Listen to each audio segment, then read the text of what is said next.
500 Russian artillery pieces. One coordinated barrage designed to overwhelm American defensive lines through sheer volume of fire that no counter-battery system should survive. 30 minutes from first Russian shell to last artillery piece destroyed. Military doctrine says counter-battery operations take hours to locate enemy guns, calculate firing solutions, and systematically engage hundreds of dispersed targets. What American forces accomplished in half an hour wasn't just rapid counter-battery fire. It was complete destruction of Russian artillery capability, faster than Russian gunners could complete their planned fire mission. But the reason why 500 Russian guns were all destroyed in 30 minutes has nothing to do with superior American artillery or better counter-battery radar. It was one pre-battle intelligence preparation that identified every Russian gun position before they fired and created fire mission packages that could be executed instantly once Russian artillery revealed themselves. And understanding that intelligence preparation requires waiting for revelation that transforms everything about modern artillery warfare and the role intelligence plays in achieving effects kinetic weapons alone cannot accomplish. Just weeks ago, Russian forces massed artillery for decisive fire strike intended to suppress American defensive positions, enabling ground assault breakthrough. 500 guns represented enormous concentration of firepower, largest Russian artillery operation since Cold War.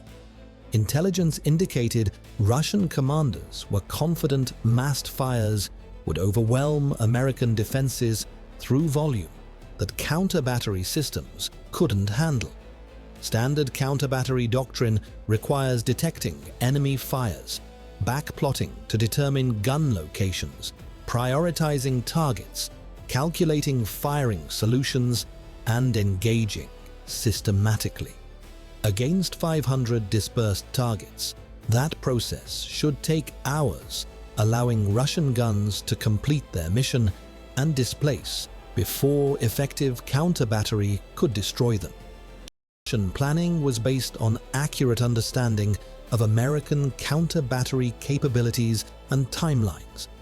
What Russian planners didn't know was that American forces had spent previous 2 weeks conducting intelligence operation that located every Russian gun position before they fired. When Russian barrage began, Americans didn't need to detect and locate targets. They already knew where every gun was positioned and had pre-calculated fire missions ready for immediate execution. Welcome to AndreyNavyReport, where military analysis meets operational reality. Week -2. American intelligence assets, including satellites, drones, and signals intelligence, began systematic surveillance, not just identifying that artillery was massing, but precisely locating every gun position, ammunition depot, command post, and fire directions center. That intelligence collection was comprehensive and time-consuming, requiring multiple observation passes to achieve high-confidence locations for hundreds of targets distributed across dozens of kilometers. Standard intelligence preparation identifies enemy capabilities and general dispositions. This preparation went far beyond standard approach, creating complete map of Russian artillery network with precision targeting data for every significant element. Intelligence analysts worked with fire support coordinators, building target folders for each identified Russian gun, including not just location but optimal engagement approach, required ammunition type, and predicted Russian displacement routes if they survived initial fires. Week -1. Fire support planners used intelligence data to build comprehensive counter-battery fire plan, engaging all 500 identified Russian guns plus supporting infrastructure. Plan wasn't sequential engagement of targets as they were detected. It was simultaneous engagement of all targets based on pre-positioned intelligence.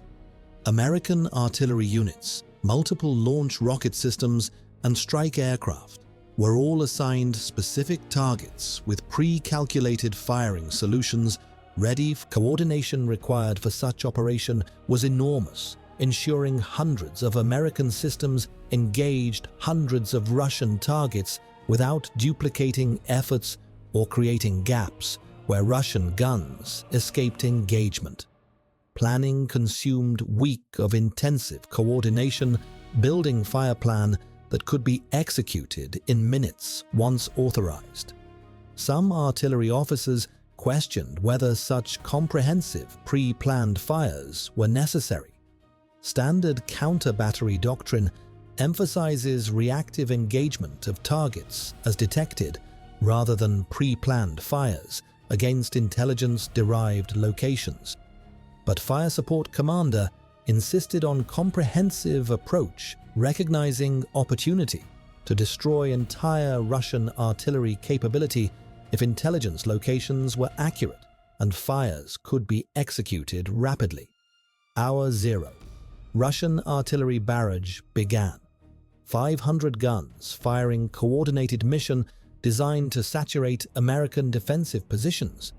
Volume of fire was impressive, thousands of rounds impacting across American lines within minutes.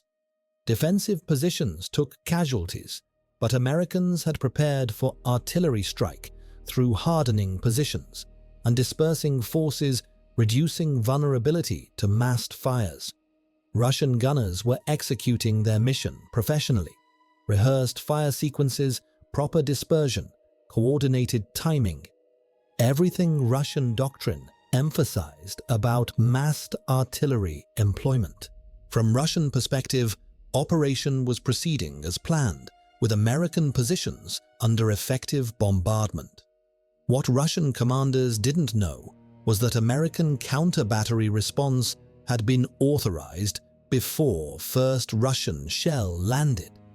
Minute 2. American counter-battery fires. Not gradual engagement as targets were detected, but immediate massed fires against all identified Russian positions simultaneously. Artillery units, rocket systems, and strike aircraft engaged assigned targets within seconds of each other, creating wall of fire across entire Russian artillery deployment area.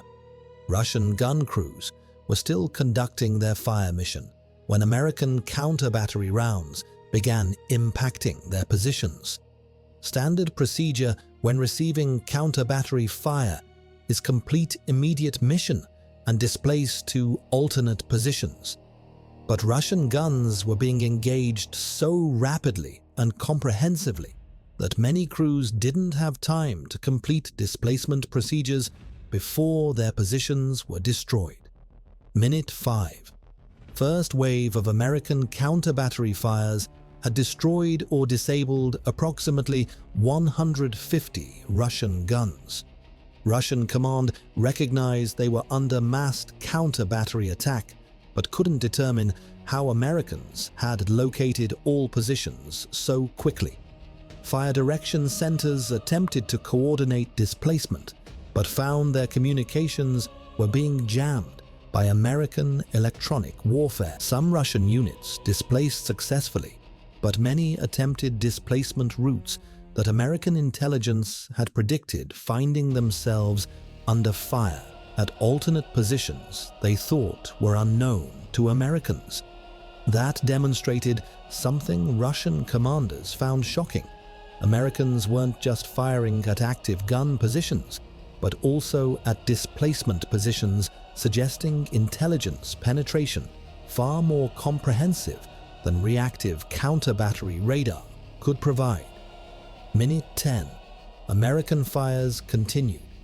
Second wave engaged Russian guns that had survived initial strikes, plus ammunition depots and command posts that enabled coordinated artillery operations. Those supporting targets weren't directly firing so counter-battery radar wouldn't detect them. But intelligence preparation had located them, allowing systematic engagement that degraded Russian artillery capability beyond just destroying guns. Ammunition depots exploding created massive secondary effects, destroying additional equipment and supplies. Command posts being destroyed eliminated coordination capability even for guns that survived, meaning Russian artillery that remained physically capable couldn't operate effectively as coordinated force. Minute 15. Halfway through 30-minute engagement, Russian artillery forces were in chaos. Hundreds of guns destroyed or disabled. Command structure disrupted. Some units maintained combat capability but couldn't coordinate fires or receive targeting guidance. Russian ground commanders who'd planned assault operation around artillery support recognized their fire support had been effectively eliminated faster than they believed possible. Standard Doctrine estimates hours required to destroy massed artillery through counter-battery operations. Americans had accomplished systematic destruction in minutes, suggesting capability Russian planning hadn't accounted for. Minute 20. American fires shifted to Russian artillery, attempting to withdraw from engagement area. Intelligence had identified likely withdrawal routes, enabling engagement of guns attempting escape. Russian units that had successfully displaced from initial positions found themselves under fire on roads and routes they'd identified as safe withdrawal paths. That pursuit of withdrawing artillery ensured Russian forces couldn't preserve combat power through displacement. Guns that survived initial bombardment were tracked and engaged until destroyed or forced to abandon equipment. Russian artillery doctrine emphasizes displacement and preservation of guns when under effective counter-battery. But displacement doesn't help when enemy can predict routes and engage them preemptively. Minute 30. Engagement ended. American Fire Support Commander assessed 500 Russian guns targeted resulted in 470 destroyed or disabled, with remainder withdrawn beyond effective engagement range. Russian artillery capability that had been built over weeks through careful positioning and preparation was effectively eliminated in half-hour through American counter-battery operation. Achieving effects, Doctrine says, require sustained operations over much longer time frame. American defensive positions that Russian artillery was supposed to suppress remained largely intact. Fortification and dispersion had minimized effects of Russian barrage, while American counter-battery had systematically destroyed Russian fire support. Tactical outcome was clear. American defensive capability was preserved, while Russian offensive capability was eliminated before ground assault could begin. Now for revelation that reframes entire engagement. Remember how Americans had intelligence locating every Russian gun before they fired? That intelligence wasn't collected just through technical sensors like satellites and drones. Significant portion came from human intelligence assets that Russian forces didn't know existed. American intelligence had recruited sources within Russian logistics and artillery units, providing detailed information about gun positions, fire plans, and intended operations. Those sources had been carefully developed over months, specifically to provide intelligence, enabling comprehensive targeting of Russian artillery when they eventually committed to offensive operations. Russian operational security was technically adequate. Encrypted communications, camouflage of positions, emission control on radars. But human intelligence penetration compromised all technical security by providing information directly from personnel who knew details Russian commanders wanted, kept secret. Think about implications for artillery operations security. Russian forces conducted professional operation using sound doctrine with adequate technical security. But human intelligence compromise meant Americans had complete picture of Russian artillery network, including details technical intelligence alone couldn't provide, like intended fire missions and planned displacement procedures.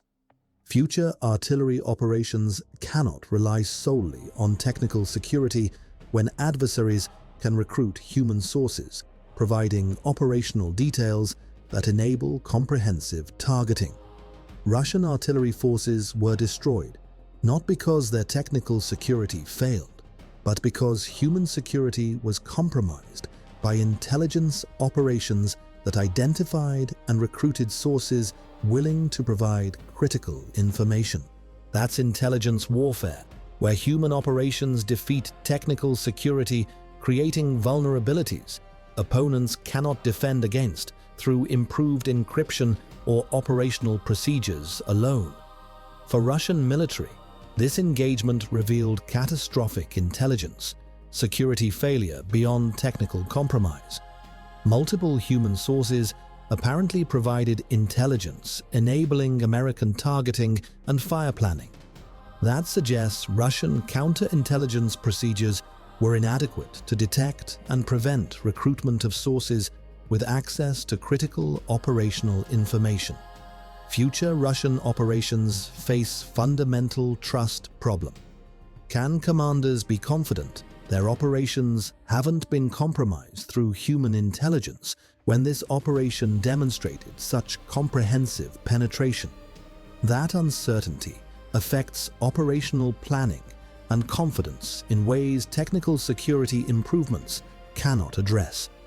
Rebuilding intelligence security after such catastrophic failure requires fundamental changes to how Russian military screens personnel and monitors for potential compromise, changes that are difficult to implement without degrading operational effectiveness through excessive security measures. For American military, this engagement validated investments in human intelligence operations that some critics questioned were outdated in era of technical intelligence dominance. Human sources provided information technical sensors couldn't collect, enabling comprehensive targeting that kinetic systems alone couldn't achieve. Future operations will likely emphasize human intelligence even more, recognizing that technical security can be defeated through recruiting sources with access to information technical security protects. That creates capability advantage against opponents who invest heavily in technical security but underinvest in counterintelligence operations, preventing recruitment of sources. American advantage demonstrated here was more about intelligence operations than military technology. Human intelligence enabled leveraging kinetic capabilities to achieve effects those capabilities alone couldn't accomplish. The broader lesson applies across all military operations. Technical capabilities, including sensors and weapons, are necessary but insufficient when opponents have adequate technical security. Human intelligence that compromises operational security from inside creates advantages technical capabilities cannot achieve independently. Russian artillery with adequate technical security and sound tactical doctrine was defeated by Americans who'd compromised human security, enabling comprehensive intelligence about operational plans, positions, and procedures. That intelligence advantage meant kinetic engagement was execution of pre-planned fires rather than reactive response to enemy actions. Future warfare will increasingly involve intelligence operations that compromise human security because technical security continues improving, making technical intelligence collection more difficult while human vulnerabilities persist as exploitable weakness regardless of technical security measures. Which factor dominated this engagement? A. Superior American counter-battery systems and weapons. B. Poor Russian tactical execution and security procedures. C. Human intelligence compromise that provided comprehensive operational information, enabling pre-planned fires against all targets rather than reactive counter-battery. The answer is C. American systems were capable. Russian tactics were sound. But decisive factor was human intelligence penetration that gave Americans complete knowledge of Russian artillery network before operations began. 500 Russian guns destroyed in 30 minutes because Americans knew where every target was, had calculated fire missions in advance, and executed comprehensive engagement plan the moment Russian artillery revealed themselves. Technical capabilities enabled execution, but intelligence made comprehensive targeting possible. Without human intelligence compromise, Americans would have conducted reactive counter-battery, achieving some effects, but not systematic destruction of entire Russian artillery capability. Can adversaries prevent such human intelligence compromise? Not easily. Recruiting sources requires time and sophisticated intelligence operations, but success creates intelligence advantages technical security cannot prevent. Russian military would need comprehensive counter-intelligence operations, screening personnel, monitoring for compromise indicators, and creating security culture that discourages cooperation with foreign intelligence. But such measures often conflict with operational effectiveness, creating friction between security and mission accomplishment. American intelligence advantage demonstrated here persists because human intelligence operations continue targeting opponents, while defensive counterintelligence struggles to prevent all recruitment in large military organizations where many personnel have access to operationally significant information. Even perfect technical security cannot protect information known to many personnel, any of whom might be compromised through intelligence operations opponents conduct persistently. What does this mean for future artillery operations? Technical security is necessary but insufficient. Human security through counterintelligence operations preventing recruitment of sources becomes equally important. Artillery doctrine must account for possibility that positions and plans are known to enemy before operations begin, requiring operational security that goes beyond technical measures to include human factors. This engagement demonstrated that massed artillery can be comprehensively defeated when enemy has intelligence enabling pre-planned engagement rather than reactive counter-battery. Future Russian artillery doctrine must fundamentally change accounting for this vulnerability, or accept that massed artillery operations are too vulnerable when facing opponents with comprehensive intelligence from human sources. This engagement proved that artillery superiority isn't just about having more guns or better counter-battery systems. It requires intelligence dominance, enabling comprehensive understanding of enemy artillery network that can be exploited through pre-planned fires, achieving effects reactive counter-battery cannot match. 500 Russian guns destroyed in 30 minutes because American human intelligence had penetrated Russian operational security, providing information that technical intelligence alone couldn't collect. When combined with capable kinetic systems and comprehensive fire planning, that intelligence enabled destruction of entire Russian artillery capability faster than Russian commanders believed possible. Success demonstrates that future artillery warfare requires winning intelligence battle before kinetic engagement begins, because intelligence advantages enable kinetic effects that weapons capabilities alone cannot achieve against opponents with adequate technical security. Subscribe to AndreyNavyReport, where military analysis meets operational reality, where 500 Russian guns demonstrate that technical security is insufficient when human intelligence compromises operational information, where 30-minute engagement proves that intelligence-enabled pre-planned fires achieve effects reactive counter-battery cannot, where systematic destruction faster than Doctrine predicts shows that human intelligence providing comprehensive targeting information creates decisive advantages. Kinetic capabilities alone don't provide. Every engagement teaches lessons about how modern warfare requires winning intelligence battle as prerequisite for kinetic success when opponents have capable forces and adequate technical security that only human intelligence operations can overcome.